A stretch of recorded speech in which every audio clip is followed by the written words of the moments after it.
talking to each other. Up the back. At the front. Scott, you can plug your online articles on subtract. No. So, I just want to say thank you to Penny. Where is Penny?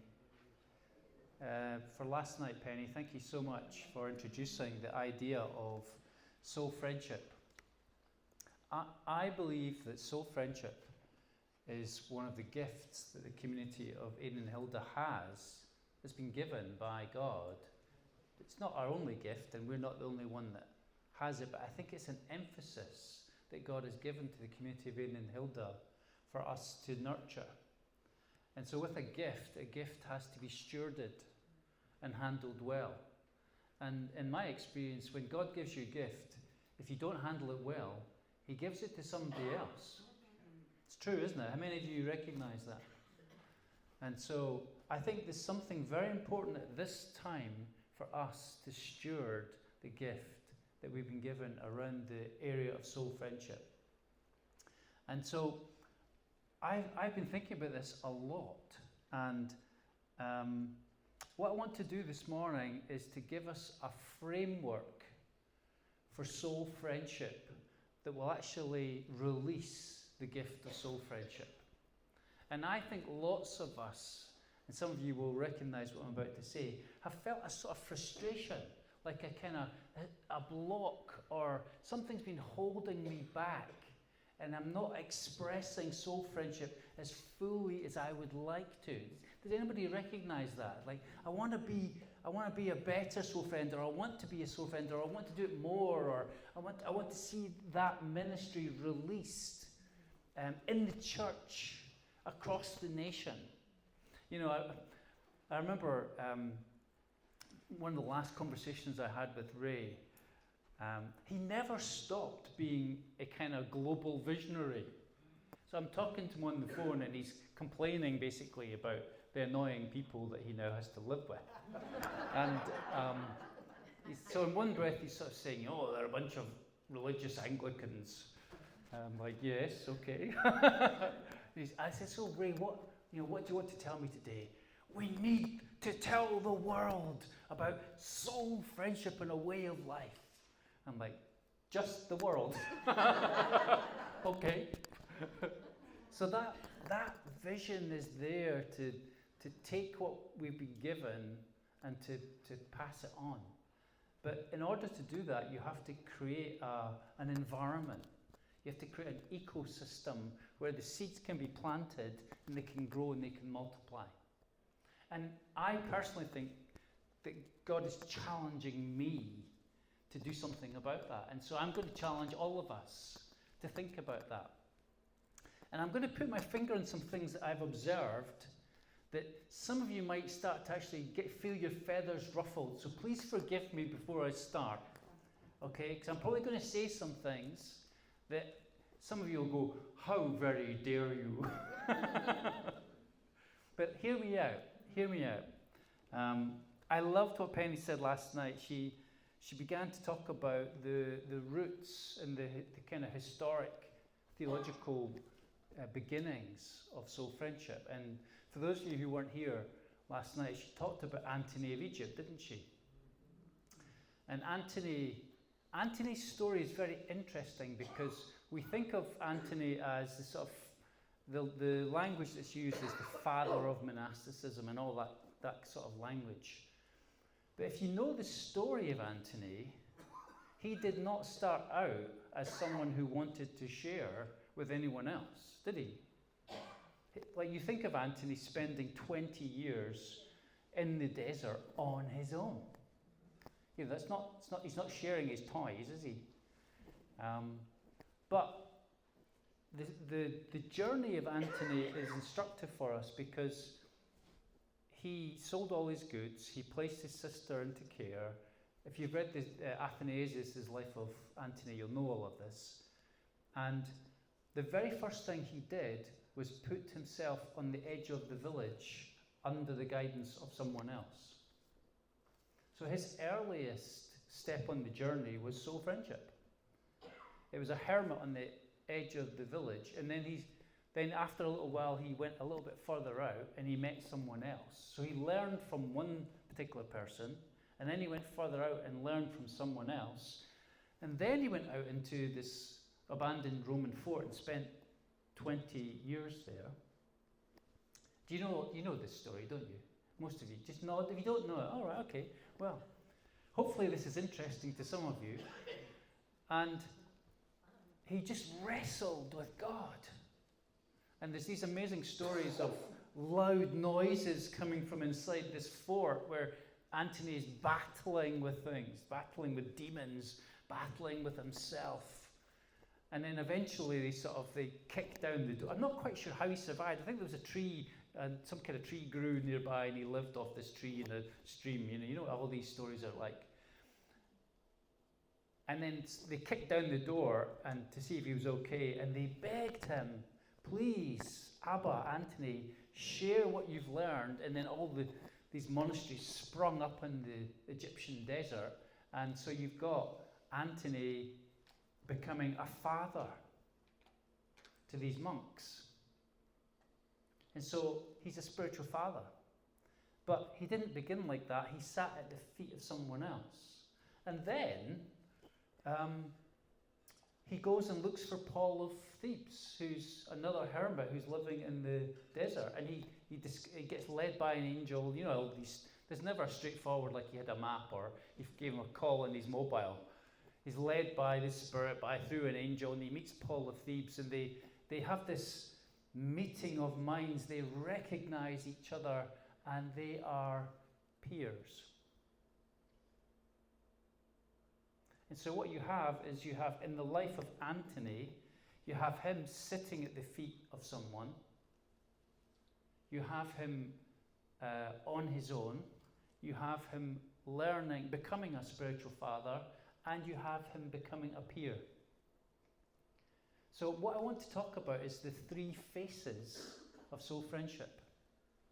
And I've started to think of it in these terms, that soul friendship occasionally gets put in a box and it's restricting us somehow. And I think there are different reasons that happens. Let me give you an example of why I think it happens. I don't know if you've ever looked up books on soul friendship. Have you ever kind of Googled books on soul friendship? How many of you have ever done that? You'd be really surprised how few books are actually called soul friendship. There are hundreds on spiritual direction. Like Kenneth Leach wrote a book, and that became the kind of classic. But he's talking about a very narrow view of soul friendship that looks much more like trained spiritual direction. And the text that is used to describe soul friendship, this is from a book called Soul Friendship. It's two experts in the field called Barry and Connolly, and this is their definition. Help given by one Christian to another. Can I get that slide up? Oh, sorry, I've got the clicker, haven't I? Which way am I pointing? That way. There we go. Help given by one Christian to another, which enables that person to pay attention to God's personal communication to him or her, to respond to this personally communicating God, to grow in intimacy with this God, and to live out the consequences of the relationship. It's all right? It's a bit of a mouthful. But it's all right. But it doesn't make you sort of get excited about it. You don't think, yes, that is the calling that God has in my life. It's quite technical. It's quite professional. And there's nothing wrong with that, because we want people to be professional. But is that Antony's experience, or was it broader than that? I think it was broader. I think he was a peer at one point. I think he was a spiritual father at one point. And I think he was also a confessor. You know, if you read the texts of people like John Cassian and the Desert Fathers, sayings of the fathers and mothers that you referred to, Penny, There's a phrase called confessor. How many of you are familiar with that name, a confessor? And the confessor was the kind of, I think of it like a professional soul friend, someone who's trained in a skill to help you navigate through a season of life. Now, I've been in that sort of place. So when I first met Ray 20 years ago, I was a young man. I was in my 30s, and I was a church planter, and I had 2 children, and I also had a part-time job, and I was just trying to juggle all these kind of things, and I thought I was going to change the world. And when I met Ray was probably the age I am now. He's probably late 50s, 60 maybe, and he seemed very sort of wise and fatherly, and he sort of took me under his wing. Now, what Penny said was that the novitiates that went into the monastic tradition, that was just normal. So if you know the story of Cuthbert's on the mountainside looking after the sheep. He sees the soul of Aidan ascend to heaven. He just has this encounter with God. And what's the first thing he does?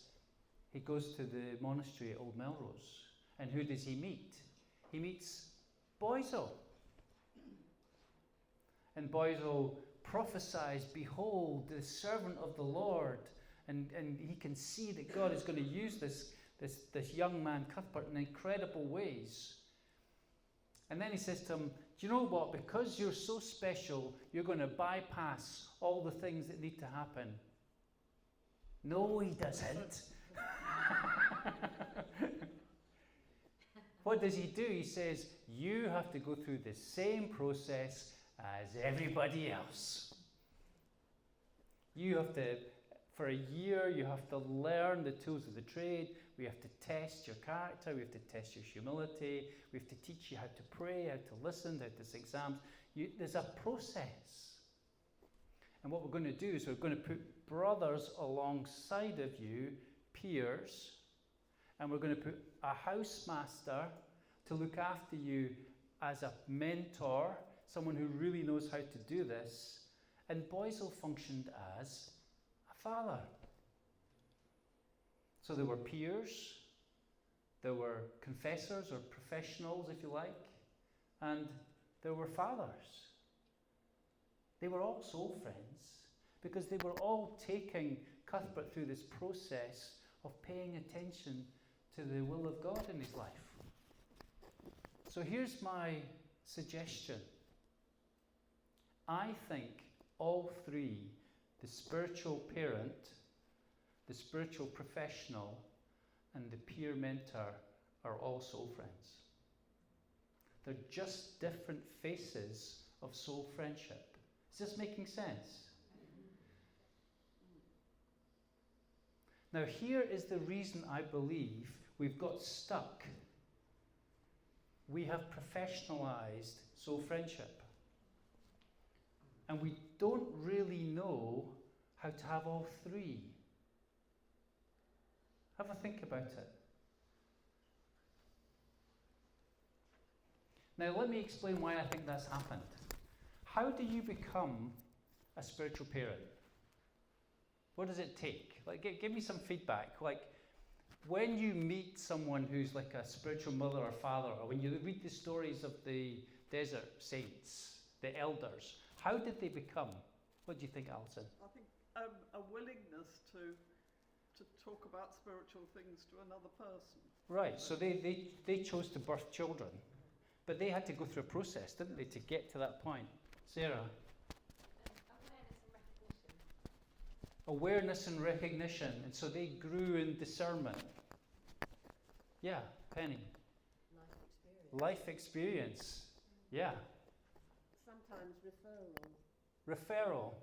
So they're recognized. And that's actually a really good point, because spiritual parents are not self-appointed, are they? You know, sometimes you see on social media someone who self-appoints. I am the great whatever. Apostle this and a prophet that. And Like, okay, if you're from a more African culture, that might make sense. But in the UK, we sort of go, ooh. Tony, what do you think? I'm thinking of the doctor in Reggie Perrin, Uh-huh. who used to say, I've just got the same thing as you, I wonder what it is. Right, okay. Just came to mind, sorry. So that puts people on an equal That's a footing. peer, isn't it? Yeah. We're talking about parents. So parents, yes. What does it take to become a spiritual parent? Like, it takes pain. Suffering and resilience. Yes, suffering and resilience. You do not do, you don't get an advert saying, come and do a 3-year course on spiritual parenting. You do, come and do 30 years of hardship. And then you, depending on how you respond and how much you allow your heart to be shaped by the Holy Spirit, you become a parent. And like Anthony, people start knocking on your door. It's not self-appointed, is it? People start coming your way. Now, I read a really interesting thing, and I love dipping into psychology papers because I'm doing a master's at the moment. And there's a theory at the moment that there's a missing generation of spiritual parents. Would you agree?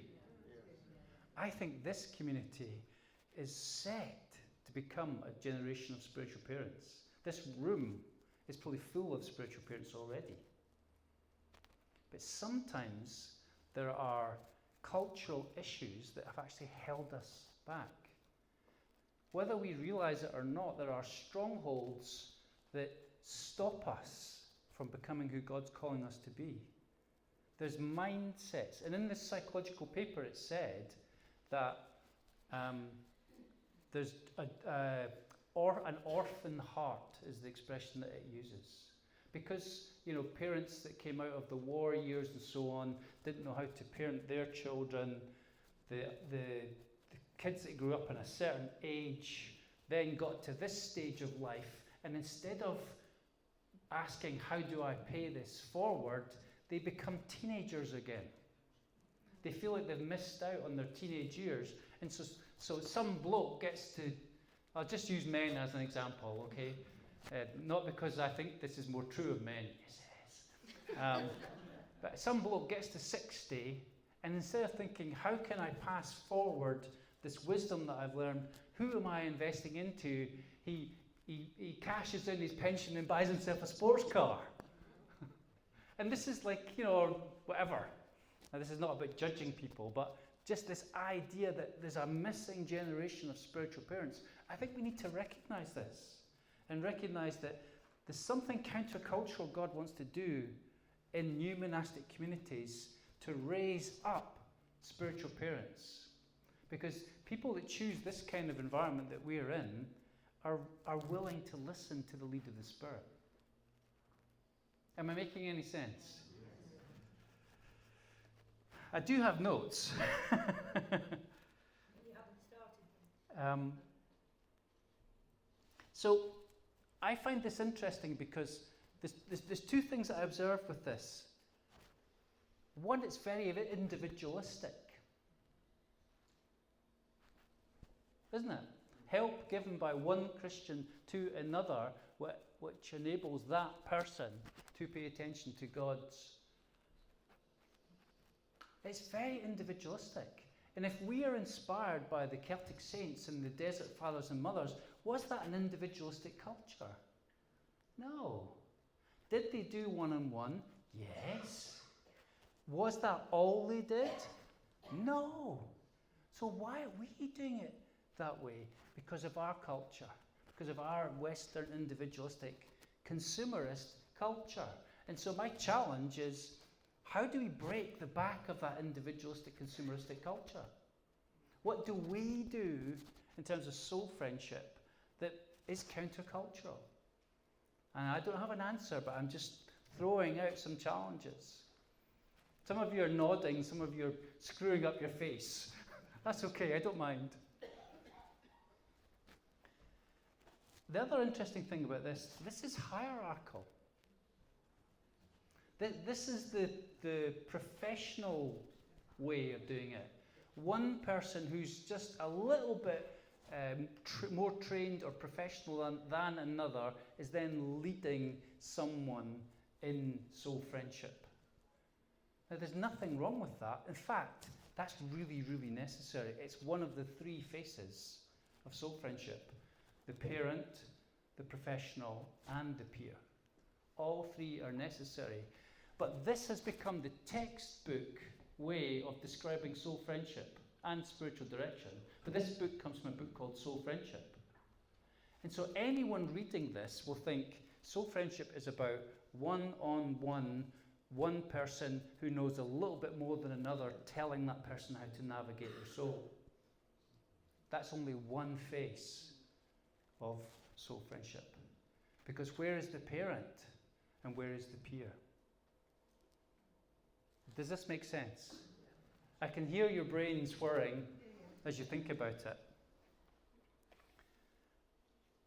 And so I suppose what I'm saying is, and I'll do a Q&A, so we'll come back if you've got questions at the end.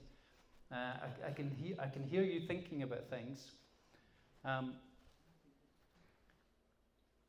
got a question. I keep forgetting I've got the clicker. Did the Irish monastic movement do it like this? Did they do it just an individualistic, hierarchical way? Yes and no. If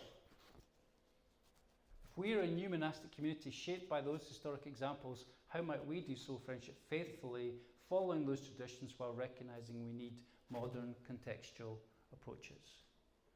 And so I think there are some things which have shaped our concept of soul friendship, and one of them would be safeguarding.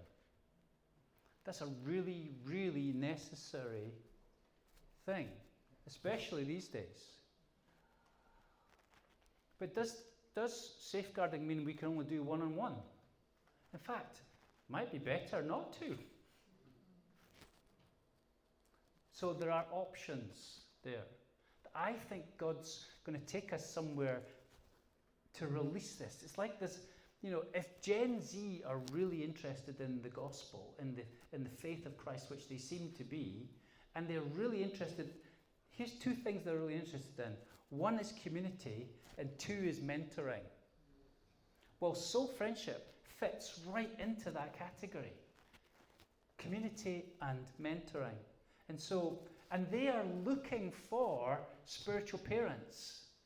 And they are looking for peer mentors. And they are looking for situations where they're wrestling with things and struggling with things. It could be, just sin that has a hold of them. It could be mental health. It could be relationships. It could be money issues. And so a professional soul friend could be a counsellor. It could be someone that helps them with debt, like the CAP centres.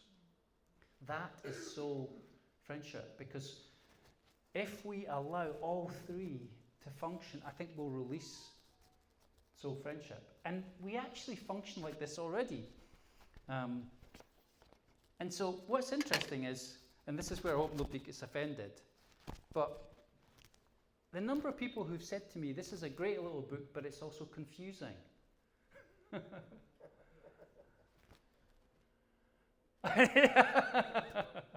Some of you are nodding vigorously.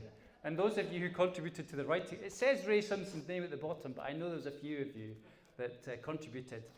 I think what we've actually got is, well, I think I wrote this down in my notes. In this book, it talks about co-mentors and companions on the way, co-discerners and guides through seasons of life. And then it says there's this really qualified category, which is kind of like the deeply spiritual soul friend. That's the spiritual parent. So within this book, I think all three categories are there. I think the peer is there. I think the parent is there. I think the professional is there. They're all there. The confessor is there. Hopefully nobody's feeling upset. Now, let's come to Scripture, because when you read Scripture, this idea of generational discipleship is there. It's I am the God of Abraham, Isaac, and Jacob.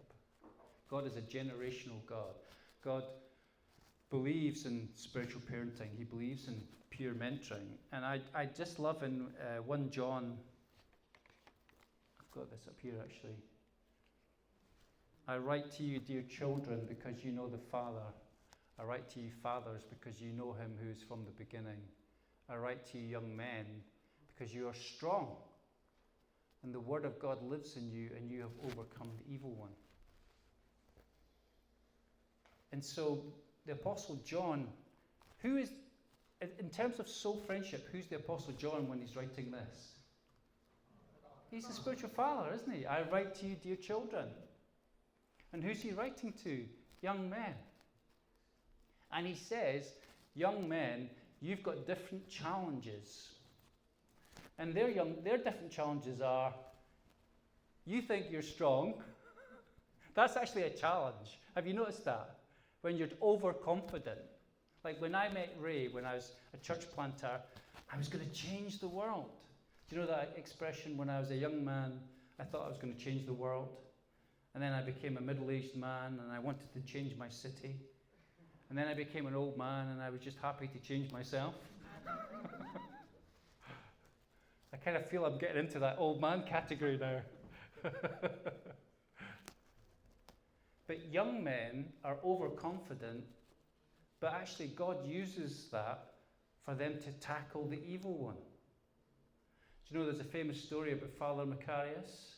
A young monk goes to Father Macarius and he says, Abba, are you still wrestling with the devil?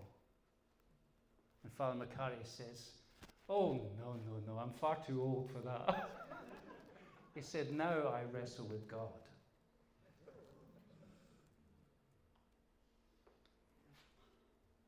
And so a spiritual father, a spiritual mother wrestles with God.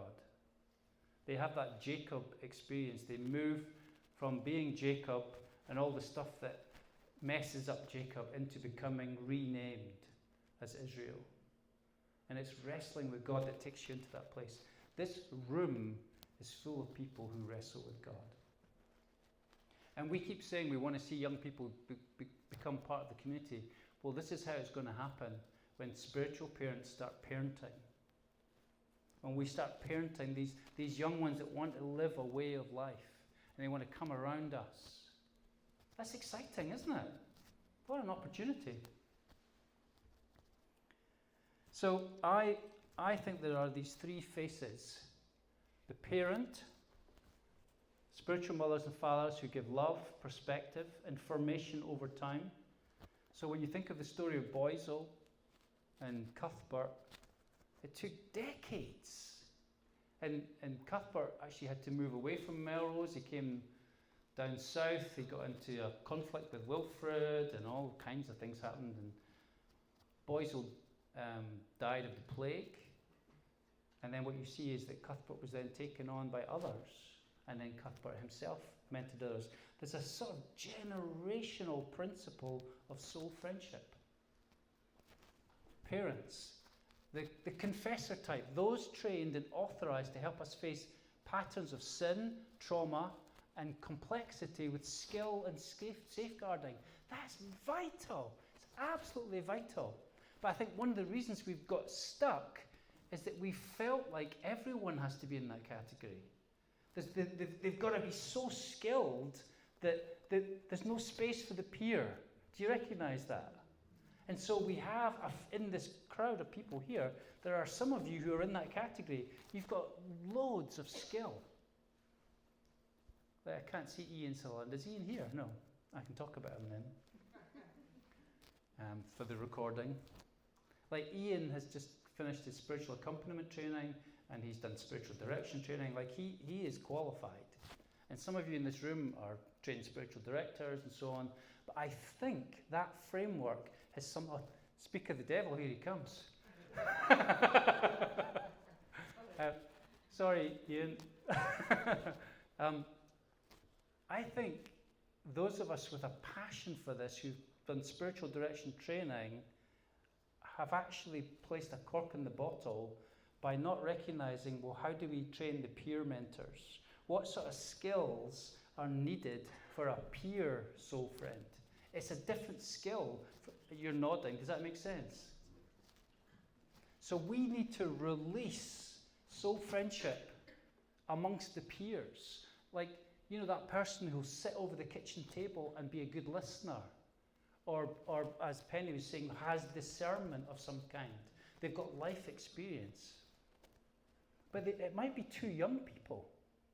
And neither of them have spiritual direction training, but they can be peer mentors. And as they mature, they might specialize and they might become spiritual parents. But every professional and every spiritual parent started as a peer. And I think what we've done, and I think, oh goodness me, I'm going to get into more trouble here. I think clericalism is part of the problem. I don't mean clerics, I mean clericalism. What we have a church culture where we expect the professionals to do that stuff. So well, that's like, because I'm now a good Anglican at St Mary's. Well, maybe not a good one. Just an Anglican. Listen, I've had the nod from the bishop and everything. And I see the culture, how the vicar ends up being expected to do all these things, including the soul friending. It's not real if the vicar hasn't done it. That's clericalism. That's actually an ecclesiastical culture which has held back the gift of soul friendship. Is there anyone still to be offended? Is there anyone I need to offend still? And so you've got the parent, the professional, and I've made it 3 Ps to keep it easy to remember. The peer, companions on the way who walk alongside, speak truth in love, and help us discern. And so in my case, there have been seasons in my life where I've had all 3 of those at the same time. So when, you know, in 2009, 2010, I had a really, really tough time and my mental health was terrible. Ray at that point was a spiritual parent. So I would go and see him and he would ask me, how is your soul? So I keep doing a Ray impression, I don't know why I did that, but he'd ask me, how is your soul? And he wasn't interested in my ministry. He just wanted to know how I am. He was a parent. But because my mental health was so poor, I went for professional help. And I got someone else who asked me, how is your soul at a psychological level? And they had the skills to do that. But I also had church planting friends that I met with regularly, and we talked to each other, and we were peers. Each one is a soul friend. Does that diminish the role of soul friendship? No. We just have to recognize which face is appropriate for this moment. So, I seem to have got away with this. This is good.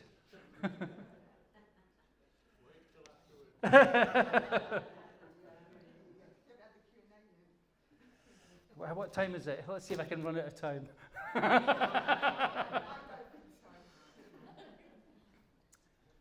So, what role did Aidan play in Hilda's life?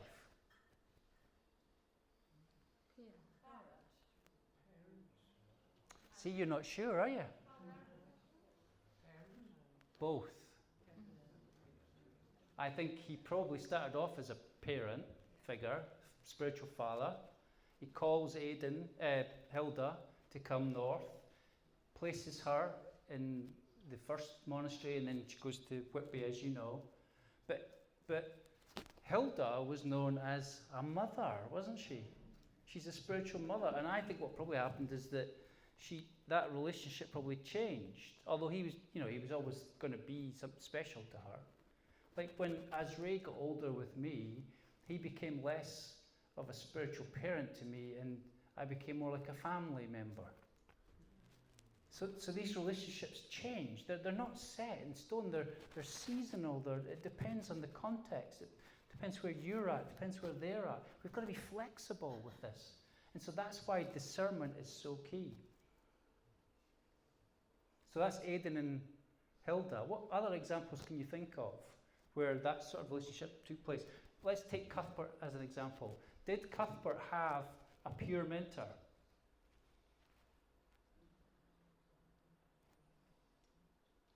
His brothers. Herbert. No, his what? Yes, Herbert was his peer mentor, wasn't he? Do you know the story of Herbert? That Herbert lived in the Lake District in the St. Herbert's Island on Windermere, I think it is. And once a year, Herbert would come and meet Derwentwater, thank you, and meet with Cuthbert, and they were brothers. They were peers. And then Cuthbert said, this is the last year we're going to meet because the Lord's told me I'm going to die. And when Herbert went home, he said, I want to die on the same day as Cuthbert. So Cuthbert died in the morning, and I think he died in the afternoon. He was like, I'm here!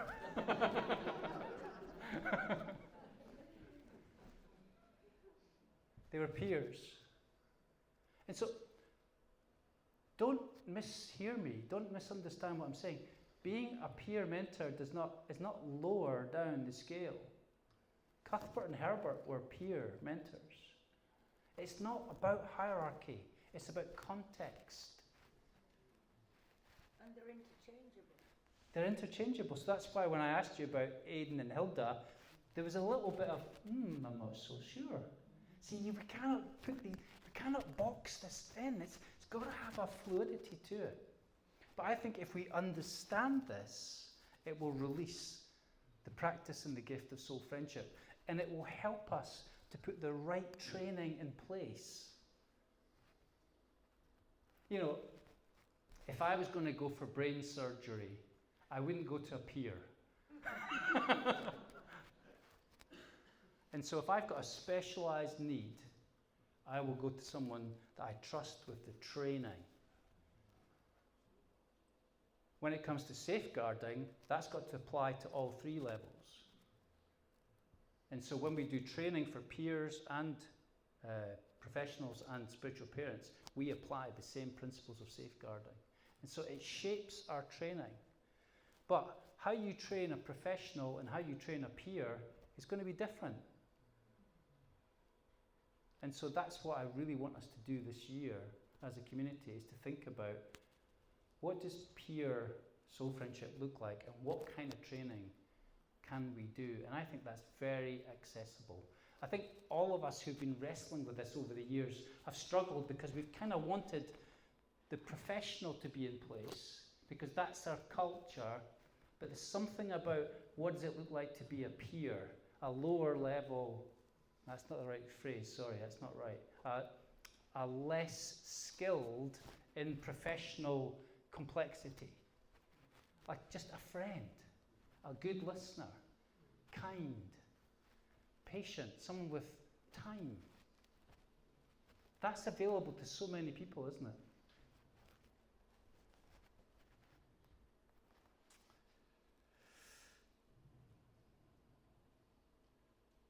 One of my favourite verses around this topic is Paul says to Timothy, I have no one like-minded as Timothy. And it's this beautiful New Testament Greek word, isosuke, which means equal-souled.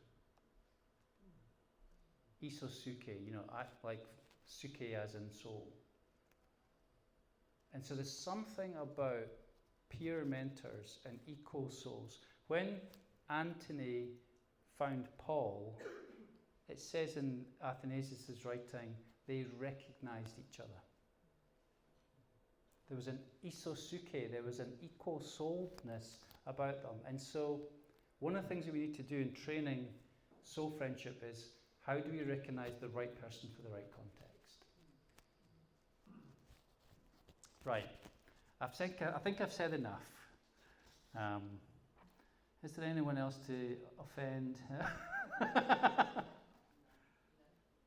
So I just put down here, spiritual parents are formed in the fire of testing. Professionals and confessors are highly trained and specialised. Peer mentors are friends around the kitchen table. And each one is a soul friend. So we need discernment to recognise each one.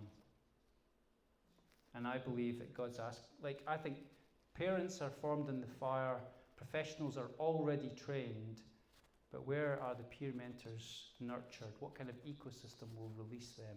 And I believe that part of what God's asking me to do and others is how do we release those peer soul friends? So, some of you might have, we've got 10 minutes, have we?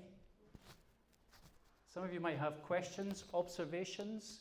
Just if you think I'm talking rubbish, then tell someone else. What kind of questions is it? Oh, goodness me. Sarah had her hand up first at the back. It's not really a question. I just want to say thank you for explaining it in a way that actually I can say, yeah, that is my experience. It's how it works. It is how it works. You've just described it beautifully. Yeah, thank you. Can you repeat the questions? Yeah. So Sarah's saying that's how it works, and I've just explained it. It just makes sense. I suppose one of my questions is, does it make sense of why a lot of us have tried to do this, we keep getting stuck, and I think that's the reason why. Sorry, Alison, you put your hand up. Yeah. My question is, how do you find the right person? I need a new soul friend. And Right. I feel that what I need at the moment is something more than just a peer. So Right. how do I find that person? You know, are we going to have lists of people who offer different... Well, Or how are we going to do that? is Ian, he's in here, yeah, good. Ian and I have been chatting about when you get a new explorer joining the community, how do you allocate the right person? So I think, I can almost see it like a table where you ask questions of the person, what is it that you need? You know, are you going through a particular season where you need, someone with specific skills? But I think what we also need is a whole bunch of folk who have gone through some training to be peer mentors. So I think the question would go back to you and say, what is it you need right now? And do we have someone that fits that category? But if you don't know, If you don't know, start with a peer mentor and work it out. I hope we'll have loads of peer mentors. If over the next year, if we do a bunch of training at that level, and so there's 20, 30 of you think, yeah, I can do that. You can probably do it now, you just need permission. It's not just explorers. Sorry, it's not just explorers. I mean, many voyagers will have been between soul friends. Yeah, and actually, one of the things that Ian and the Explorer team have developed is, what do you call it again? It's a triage or something you call it. Just initial.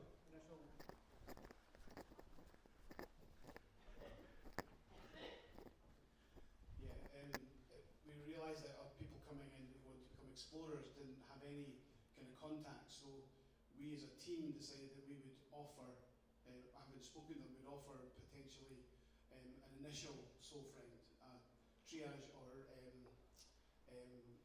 just that kind of initial person that would do that. It's a holding space, isn't it? It's a holding space, and just somebody that would be able to help them process the very questions of who do you need and what would be helpful. Yeah. And then hopefully as they get involved in the community, then they would identify people and bump in them with it, and also just kind of explaining these three areas of soul friendship. So there's lots of hands going up. Liz? I'll try and get to everyone. You've spoken quite a bit about the training for the peers and releasing these peers, and I just wondered if you wanted to say a little bit more about that training and whether you saw the peers as somebody who sort of just you naturally found around the kitchen table, or whether that was somebody that you were quite specifically paired with in some matching process. Yeah, it's a good question. In my view, what we'll start doing is some online training using the skills we've already got in-house. In this room, there are people with really high quality skills, most of whom are in the professional category. And I think if we all understand we're aiming this at peers, then we'll do it differently.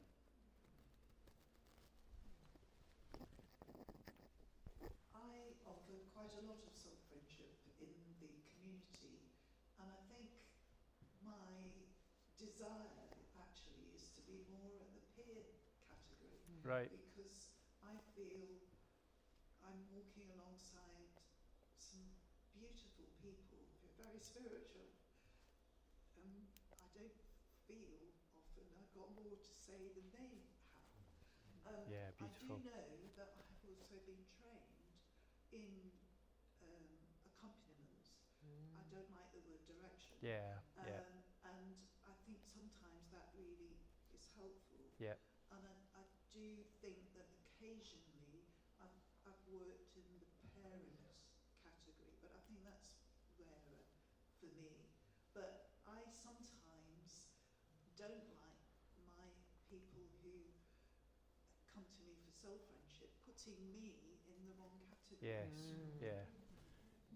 And I think something to do with clericalism and that kind of professionalisation. You know, the doctor, the counsellor, the social worker, the vicar, whatever, get put in that category.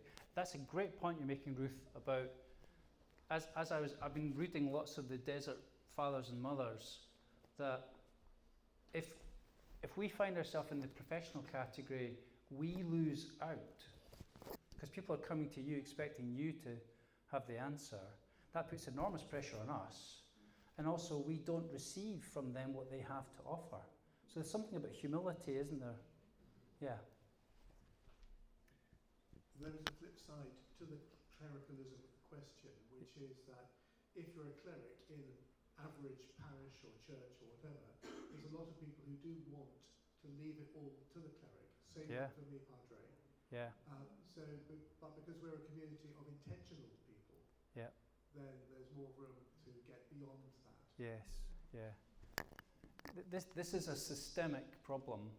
And if you are a vicar or ordained or within a religious community, you will understand the challenges of that. So there's loads of hands going up. Carol. Thank you. At last.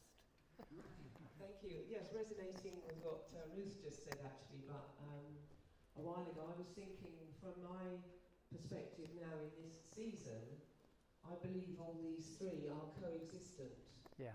And therefore, if I, as one thinking that, it's up to me to discern which I'm being in any particular moment with the person I'm with. And where the church has got stuck and consistently says, we haven't got enough people to offer spiritual direction or soul friendly, as a community we haven't. We don't need to be stuck. And therefore it comes back to, as you rightly say, discerning. So I'm agreeing with you, but I'm still asking how can we do it. And I also want to be a little bit controversial because from my experience, I have met resistance to getting involved in this stuff within the community. Yeah. And I think the simple answer is that it is a systemic issue. There's something, I think almost naming this helps us probably break out of that. Yeah. I hope so. I wanted to ask whether there is any space for group work in this, because I think the big fight for clergy is to re-establish the idea of a community discerning on behalf of the community. Yes, absolutely. And I have been very fortunate to belong to a couple of home groups at different times where there is enough honesty and enough disparity of views that we can constantly challenge each other, and that is such a joy. Thank you. Yeah, that's a great point, because if we're going to tackle individualism and consumerism, you know, I need this or I want this, just me and one other. If we create, like for years, Faith and I have done what we call huddles with leaders, and it's one of the most fruitful soul friendship environments because no one has the answer. There's a shared wisdom in the room. It's beautiful. I'm aware I've only got 2 minutes. This is going to be an ongoing. Ray had her hand up. She's very patiently waiting at the back. It's not like I think mine is a practical question, really. You talked a bit about safeguarding in sort of modern context, and I know we have to be super careful now, given all of the issues that the church have faced. How do we face safeguarding in our context with soul friendship? That's why we have a safeguarding officer. But it's really, really serious. But I would say the flip side to that is, do you remember when we stopped hugging children and we realised that that was a really bad thing? I wonder if with safeguarding there's a danger that we're actually going the other way. Like, how do we find a really good, healthy balance? That's not easy. Oh, goodness me. I'm running out of time.